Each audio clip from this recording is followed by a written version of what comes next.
Mis amigos y hermanos en la fe de nuestro Señor Jesucristo. Vamos avanzando ya en el libro de Apocalipsis. Vamos prácticamente dejando el 10 sin dejarlo y entrando apenas al capítulo 11. Y hemos avanzado bastante en realidad. Y quiero recordarles lo que insistentemente he mencionado, que el libro de Apocalipsis es un libro sobre la segunda venida de Cristo. Cuando Él viene a esta tierra y viene a restaurar el reino de Israel, el reino de David, no viene en el plan de establecerlo, viene en el plan de instalarlo, de restaurarlo. Y por supuesto le llamamos a eso instalar ese reino. Y decimos que el libro de Apocalipsis es un libro sobre la segunda venida de Cristo a la tierra. Porque hemos puntualizado, por un lado, que solamente hay dos venidas de Cristo. Solo dos venidas de Cristo a la tierra. La primera es cuando Él vino, el Verbo se hizo carne y habitó entre nosotros. Lo que ya de por sí, decirlo así, implica que es necesario que para considerarse venida requiere que esté viviendo con nosotros. Y cuando el Verbo se hizo carne, dice Juan, habitó entre nosotros. Primer venida. En esa primer venida, yo quiero que usted tenga muy claro que la razón por la cual vino no fue para establecer el reino de los cielos, porque luego se dice que no lo instaló, que lo va a instalar. No vino a eso. Pues ¿a qué vino el Señor Jesús? Vino a lo siguiente. Miren, había dos hombres a los que Dios les hizo promesas. Uno, la promesa que le hizo a Abraham. En ti serán benditas las familias de la tierra. Esa fue la primera. Pero Él vivió con nosotros. Estuvo aquí. Por eso se le llama venida. Cosa que no le otorgamos a cuando venga por la iglesia. Porque cuando venga por la iglesia, el Señor no viene a la tierra. El apóstol Pablo lo enseña en sus cartas a los tesalonicenses, en el sentido de que el Señor viene por su pueblo, por su iglesia. El Espíritu de Dios levanta a los creyentes de todos los siglos. Y luego los lleva a un encuentro con el Señor Jesús en los aires, pero no en la tierra. Por consecuencia, en ese sentido, no es una venida de Cristo, el arrebatamiento de la iglesia. Mientras que la segunda venida, que se da al final de la gran tribulación, el Señor Jesús viene a la tierra, establece el reino o lo restaura y establece un reino por 1000 años aquí en la tierra. Por eso decimos que este libro de Apocalipsis es un libro sobre la segunda venida de Cristo. Y eso está asociado con las 70 semanas de la profecía de Daniel, de el ángel Gabriel a Daniel. 70 semanas están determinadas sobre tu pueblo y tu santa ciudad. Así, precioso. Pero dijimos también que como en su segunda venida, sí viene a vivir entre nosotros aquí en la tierra, se le conoce como venida, y en este caso segunda. Si en la primera Él vino para cumplirle la promesa que le hizo a Abraham, y que con la muerte de Cristo en la cruz, las familias de la tierra fuimos bendecidas, y se le cumplió la promesa hecha a Abraham. Ahora en su segunda venida se le cumple la promesa que le hizo a otro hombre, la promesa que le hizo a David, que un hijo suyo establecería un reino eterno, y que el hijo suyo reinaría 1000 años. Entonces, si en la primera ocasión que vino, no vino a establecer el reino, sino que vino solamente a cumplir la promesa de salvación que le dijo a Abraham, y la cumplió en la cruz. Mientras que en su segunda venida le cumple esa promesa a David. ¿En qué forma? Que Cristo Jesús, hijo de David, establece su reino milenial en la tierra. Entonces yo creo que queda muy claro, para que no exista la duda, en el sentido que el Señor pospuso la instalación del reino. Mire, hermanos, grábese bien. No pospuso, porque el reino no se pospone. Es un acuerdo eterno del eterno Dios. No cambió el tiempo de su reino. ¿Qué debemos decir entonces? Cuando el Señor Jesús les dice a los discípulos, ya no digan que soy el Mesías, por Mateo 16, léalo si usted gusta. Ya no digan que yo soy el Mesías. Y les habla de que habrá de cambiar el mensaje. Es decir, se suspende el mensaje, pero no se pospone el reino. Porque un reino de Dios no se puede posponer, porque está fijado en el tiempo eterno. Es decir, si Dios determinó que en tal tiempo se estableciera el reino, eso no cambia. Tampoco se pospone, porque el reino de Dios, al tener establecido tiempo específico para establecer el reino, no le hace cambios. Entonces, el Señor Jesús no lo instaló porque no vino a eso.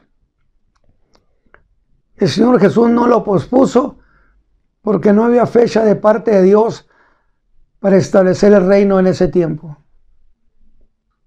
Ni se canceló, porque el proyecto de Dios es incambiable.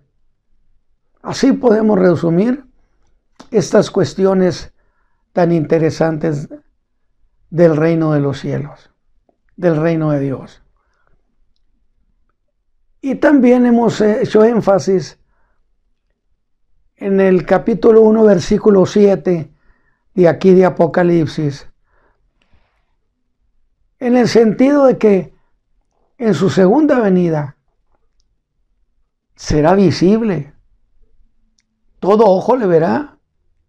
Así lo dice el capítulo 1, versículo 7.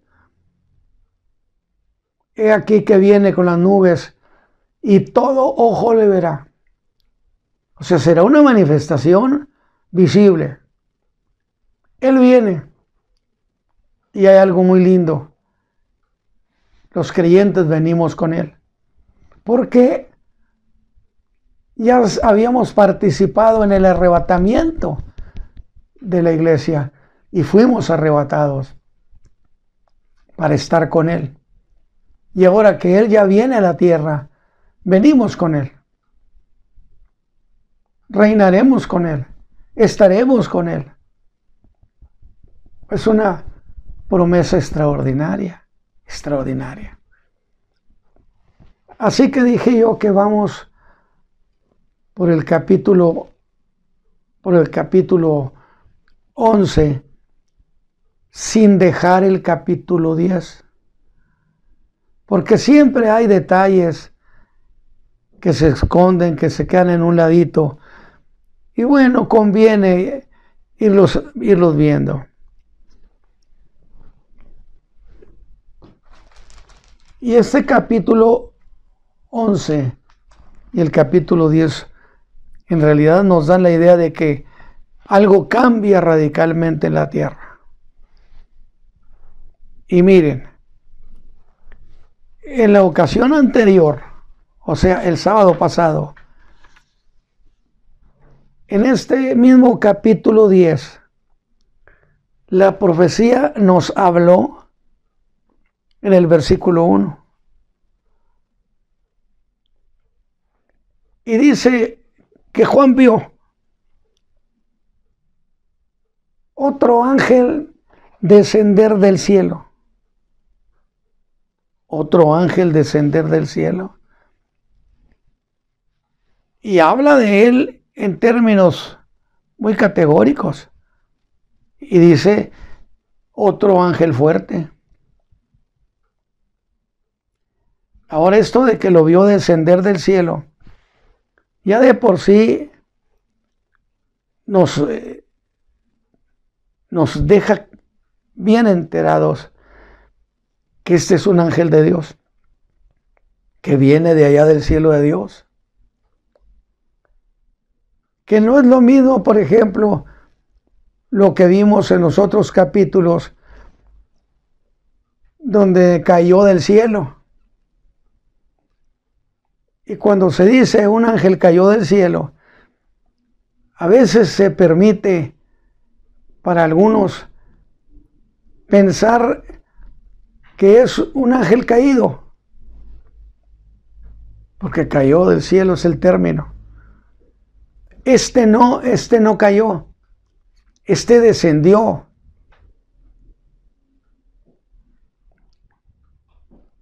Y lo menciona como otro ángel fuerte. Y si usted quiere leerlo esto, va a ser algo muy interesante. Dice que vino cercado de una nube. Y por la descripción que el apóstol hace de él en el capítulo 10, si usted quiere leerlo, léalo. Dice que este ángel se piensa que es el mismo Señor Jesús. Porque dice Juan lo vio poner su pie derecho en el mar y el izquierdo lo puso sobre la tierra. Pero ese acto de poner sus pies sobre el mar y la tierra es una señal muy evidente de dominio y de señorío, absolutamente. Señorío sobre lo que hay en el mar y lo que esté debajo. Lo que haya debajo. Lo mismo dice que puso su pie izquierdo sobre la tierra.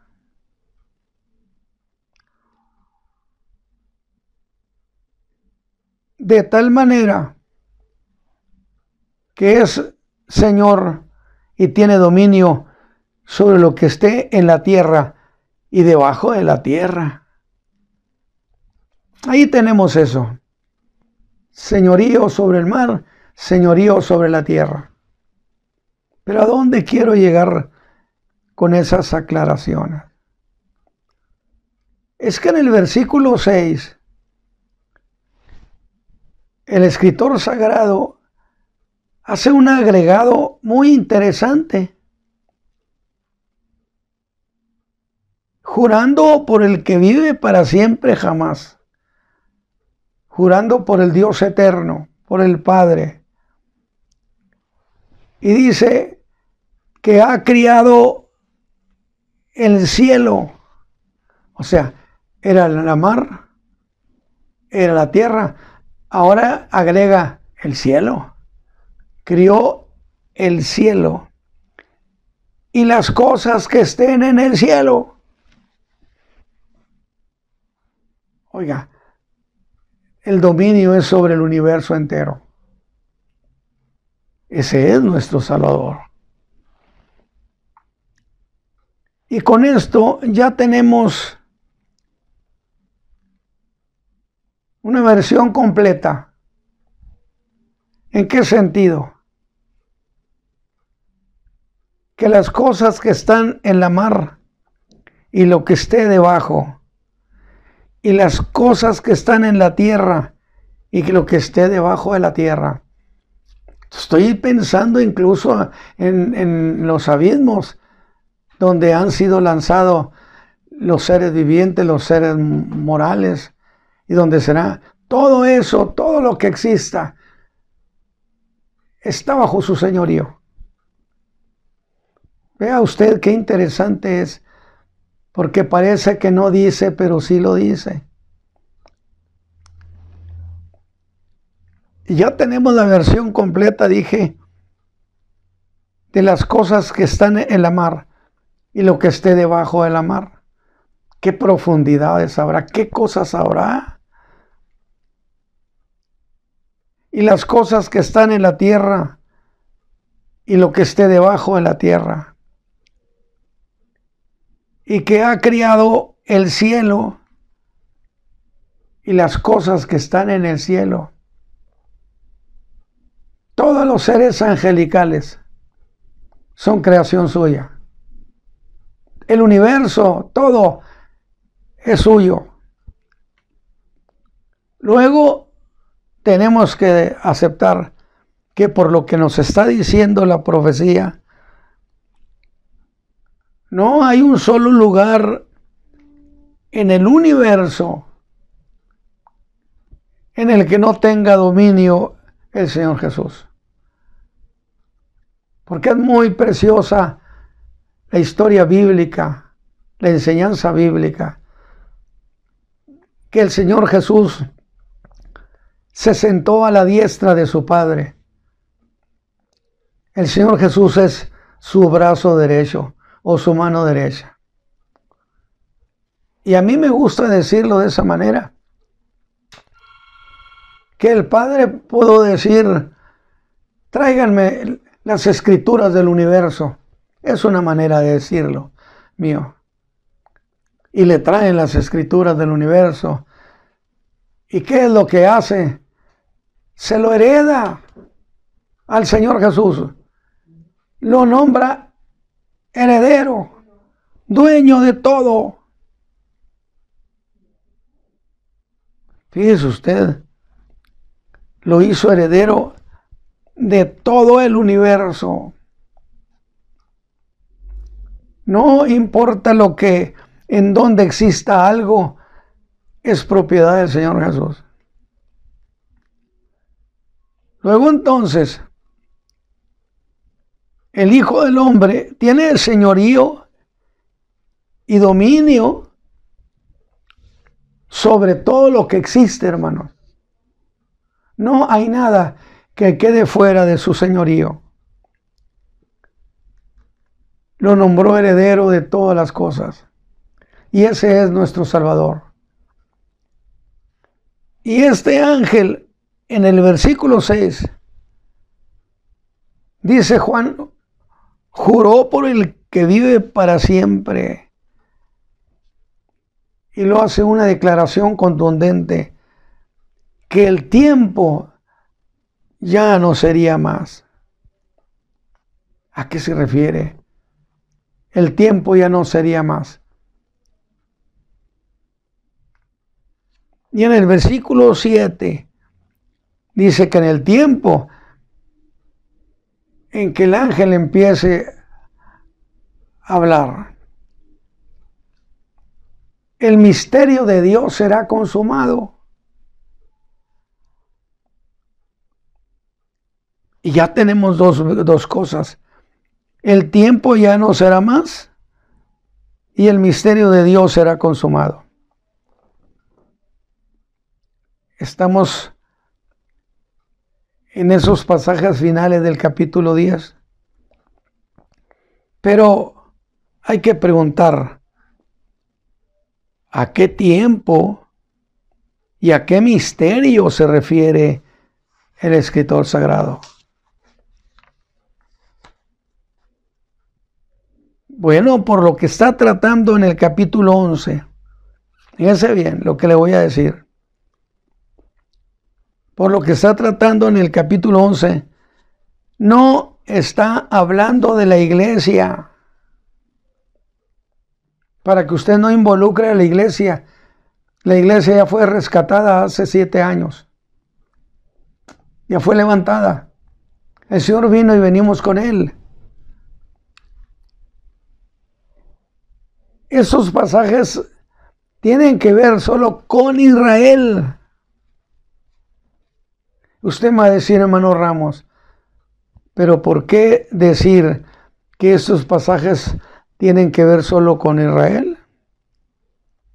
Bueno, porque dice el escritor que a Juan, y esto lo dice Juan, a Juan se le dio una caña semejante a una vara. Y le dijeron que midiera el templo que estaba en la ciudad santa. Ya está hablando de Jerusalén. Ya está hablando del pueblo que está en Jerusalén. Para medir el templo. No tiene nada que ver esto con la iglesia. Esas cosas que ha dicho tienen que ver exclusivamente con Israel. Habla de un templo o del templo que está en Jerusalén y ya la llama aquí Ciudad Santa, capítulo 11, versículo 2. Y si es una referencia al tiempo de los gentiles, porque el tiempo ya no será más. ¿Cuál tiempo? Bueno, una de las cuestiones básicas de ese término del tiempo se refiere al tiempo de los gentiles. Usted se acuerda que hice una aclaración, que hay dos términos que parecen lo mismo, pero que no lo son. Uno de ellos es lo que dice Romanos 11:25, le llama plenitud de los gentiles. ¿Qué cosa es plenitud de los gentiles? Hermano, es todo ese tiempo en que Dios le ha dado al mundo gentil la oportunidad de arrepentimiento. Y cuando se llama la plenitud de los gentiles, es la máxima inversión de la gracia para el mundo gentil.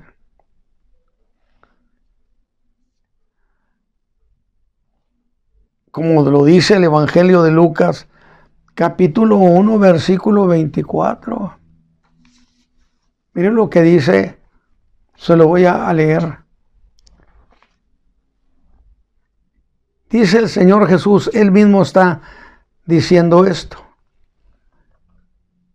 Y Jerusalén será hollada, o sea, pisoteada, maltratada. Será hollada de las gentes. Mire, viene el tiempo, Jerusalén será pisoteada de los gentiles, hasta que los tiempos de los gentiles sean cumplidos. Y esto nos lleva a recordar a qué se refiere con eso de que los tiempos de los gentiles sean cumplidos. Porque el Señor está hablando de tiempos. Mientras que en labios del ángel se habla de consumar algo que es un misterio. Pero recordemos, se lo voy a comentar a mi manera. El tiempo de los gentiles es todo el tiempo que Israel, que Jerusalén no tiene dominio de su propio estado. Es todo el tiempo en que los imperios, las naciones tienen señorío. ¿A qué? Vamos a ser más precisos. ¿A qué se refiere? A que en la época de Babilonia, allá por el año 606 a.C., vinieron a Jerusalén, vino Nabucodonosor a Jerusalén y se llevó cautivos. Fueron varias vueltas, pero se llevó cautivo a las dos tribus que estaban sobre Jerusalén, que eran la tribu de Benjamín y la tribu de Judá. A ellos se les conoce como judíos. De ahí que se diga el reino de Judá o el rey de Israel. A los del norte serán 10 tribus, pero esas se las había llevado Salmanasar hacía 150 años. Por lo tanto, a quienes se llevó cautivo Nabucodonosor fue justamente a lo que llamaríamos al mundo judío. Y en realidad siguió habiendo rey en Jerusalén. Y mientras exista Jerusalén, mientras exista el templo en Jerusalén, y mientras exista un hijo de David reinando, ese reino sigue vigente. Fíjese qué detalle tan bonito. Es necesario que esté el hijo de David allí para que esto se haga vigente. Hubo problemas y al último que se vino llevando fue a Sedequías. Y después de esa fecha ya no volvió a haber un hijo de David reinando en Jerusalén. Reinarían otros, pero eso no implica el reino de David. Para que sea el reino de David, dijimos, debe estar la ciudad de Jerusalén, el templo y el trono de David y un hijo de David reinando. O sea, esto es puntual en la Escritura. Qué interesante. Usted anótelo, revíselo. Y usted va a encontrar que dicen, y el rey del norte, o sea, el rey de Israel, y el rey de Judá o el rey del sur, para hacer diferencia entre esos dos grupos. Que cuando el Señor Jesús establezca su reino, le voy a decir, por cierto, cuando establezca su reino, ya no se dirá israelitas y judíos, sino que todos serán hijos de Israel. Volverán las cosas a ser una sola cosa. Está escrito en la profecía. Entonces, a partir del imperio babilónico y a partir de que se lleva al último descendiente de David. Se acaba la historia de ese reino, es decir, en Jerusalén. Y luego, si empezó el tiempo de los gentiles, es porque ahora son las naciones gentiles las que tienen señorío y dominio sobre Israel, sobre la casa de Jacob. A eso se le llama tiempo de los gentiles. De tal manera que todo el imperio babilónico, luego vino el imperio medo-persa, luego vino el griego y al último el imperio romano, representado por una bestia espantosa. Imperio que está vigente, hermano. Porque a veces se dice, es que el imperio romano murió. Otros dicen, resucitó el imperio. Déjeme decirle algo. El imperio no se murió nunca. Fue herido. Herido, sí, fue herido, definitivamente. Pero no se murió.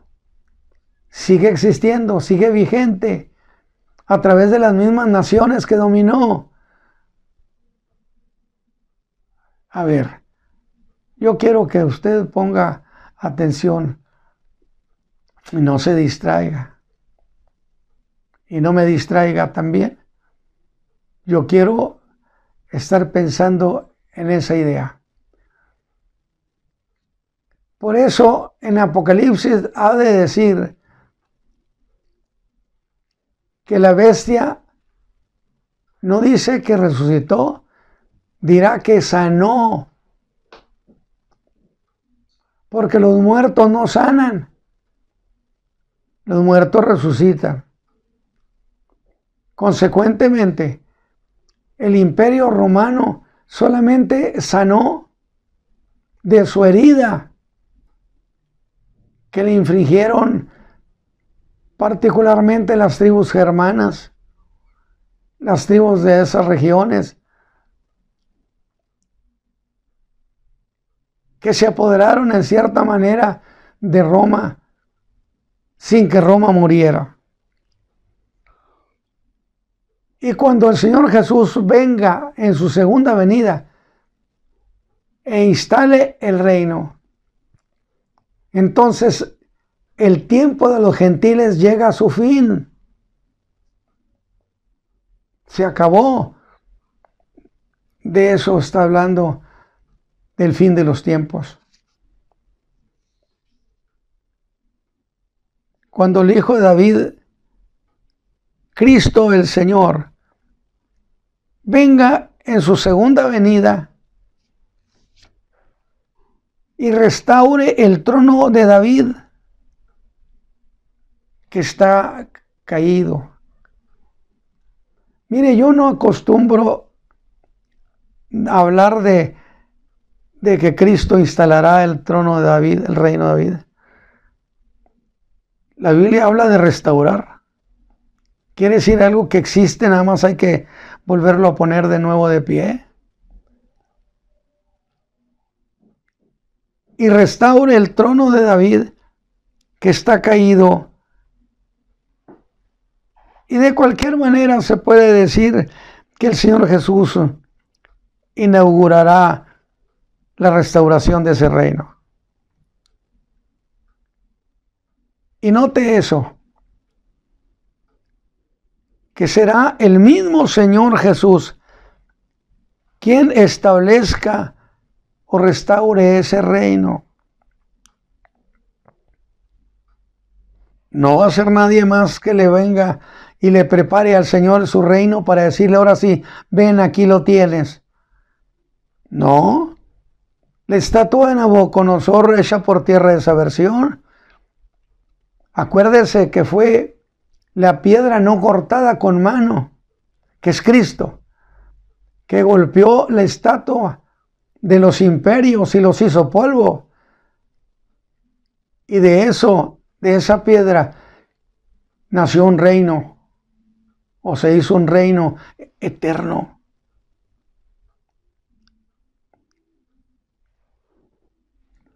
Que es muy interesante, por cierto, tener cuidado en la estatua de Nabucodonosor.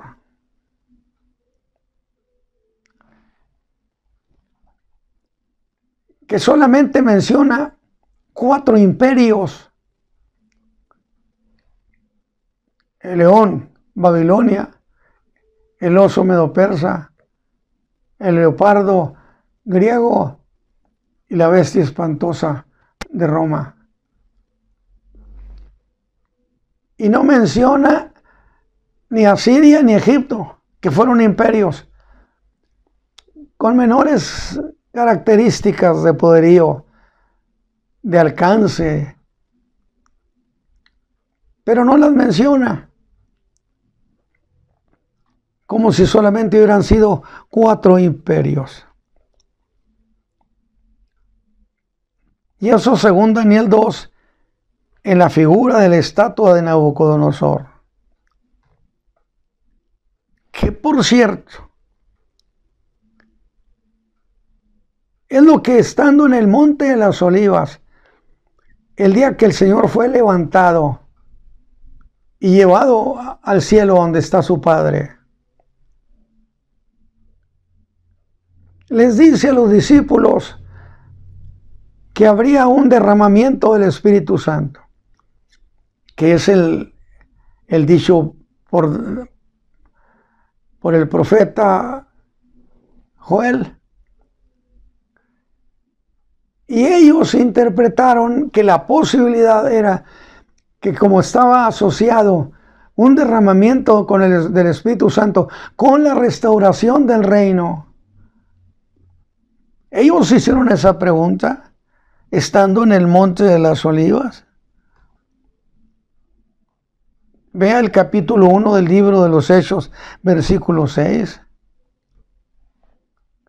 Dice: entonces los que se habían juntado le preguntaron diciendo: Señor, ¿restituirás el reino a Israel en este tiempo?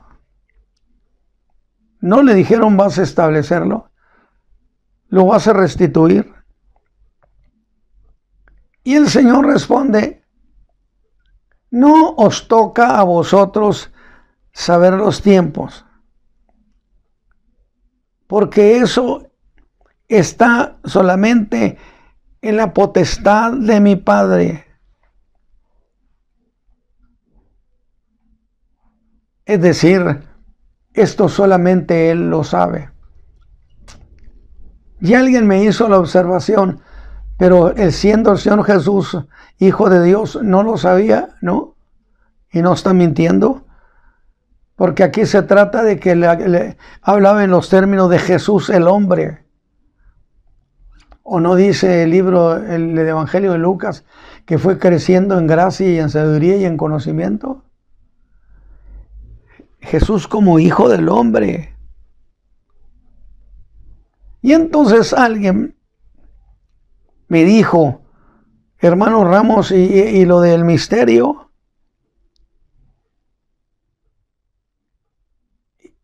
Y me dijeron: mire, hermano Ramos, Pablo les dijo a los efesios que la predicación del Evangelio era el misterio. Entonces, ¿acaso lo que dice aquí Apocalipsis no hace referencia al Evangelio como el misterio de Dios? Y yo le dije: muy cierto, el Evangelio, la predicación del Evangelio era un misterio. Y eso se lo dijo a los efesios. Dicen: y Pablo le dijo a los efesios que la predicación del Evangelio era el misterio. Y entonces les dije: hermanos, la predicación de lo que venía en el Evangelio de los cielos Fue un misterio, pero no es un misterio ya. ¿Cómo, hermano? Bueno, es que Pablo dice que a él el Señor le reveló el misterio, se lo aclaró. Entonces, al revelar ese misterio al apóstol Pablo, misterio que implicaba esto, que de los judíos y de los gentiles haría un solo pueblo, que es la iglesia. Por lo tanto, cuando el Señor Jesús le explicó a Pablo ese misterio, que era un misterio oculto, siguió siendo un misterio, pero vamos a llamarle un misterio revelado. Luego entonces, para cuando estamos hablando de Apocalipsis, no era un misterio. Así que qué interesantes detalles nos está proporcionando. Y en el capítulo 2, por cierto, ya al final, nos habla de un librito. Ese ángel traía un librito, que no era un libro, era un librito. Mientras que aquel de los 7 sellos era un libro. Y le dice,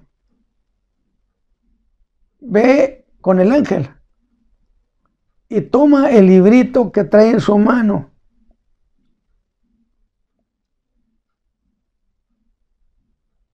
Y lo devoré, dice Juan, y era dulce en mi boca como la miel. Y cuando lo hube devorado, fue amargo mi vientre. Y aquí muchos intérpretes dicen que el apóstol estaba probando lo dulce del evangelio de la salvación, pero que cuando probó las hostilidades y los conflictos que viviría la iglesia y vive la iglesia, lo amargaría. Fue amargo mi vientre. Nada más que aquí hay un problema. No es la iglesia. No es la iglesia a la que está probando ese sabor dulce y amargo. Es a Israel. Porque el conflicto se está dando sobre Israel. Y además hay una cosa. Estamos hablando de que este tiempo de la séptima, de la semana 70, está desarrollándose la última semana profética. ¿Y qué le dijo el ángel a Daniel? Que las 70 semanas era un asunto exclusivo del pueblo judío y de la ciudad de Jerusalén. Entonces, esto de por sí define esta cuestión, que se trataba de Israel y no se trataba de la iglesia cristiana. Luego, en el capítulo 11, que es donde vamos a encontrar tantas cosas, allí nos da una muy alegre noticia. Ahora dijimos, ¿cierto que es tiempo de la gran tribulación?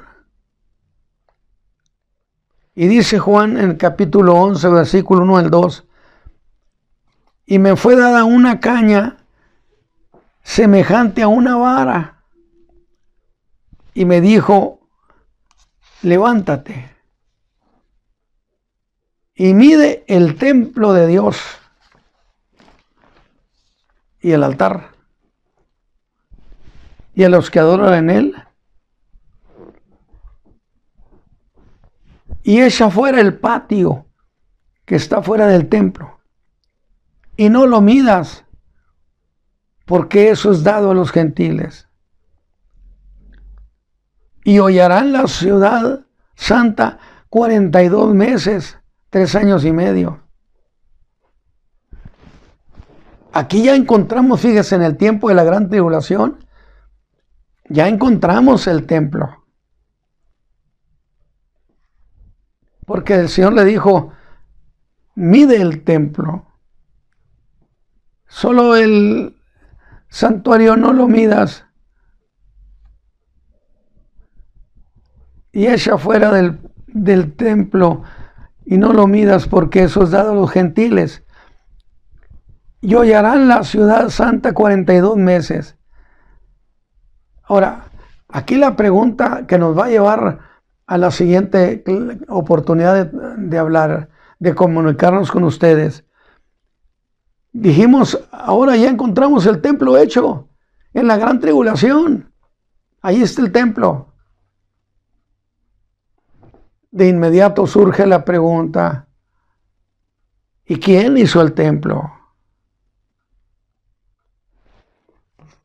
Algunos dicen que fue el anticristo. Déjeme, aunque no avancemos ahorita ya, yo me preguntaría, ¿quién hizo el templo de Salomón? Que también participó el rey de Tiro. Pues yo estoy de acuerdo, que eran inclusive paganos. ¿Quién hizo el templo?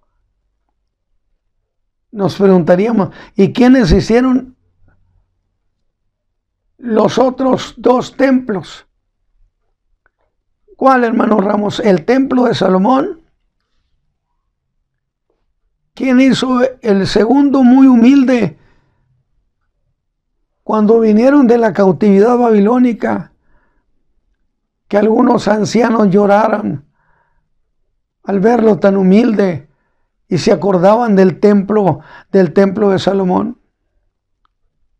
Pero ¿quién hizo estos templos? Fue el pueblo de Israel. Pienso que la mano de obra de los hijos de Israel tiene que ser parte en esa construcción, aunque ellos no hayan decidido. No estoy hablando del autor intelectual, estoy hablando de la mano de obra.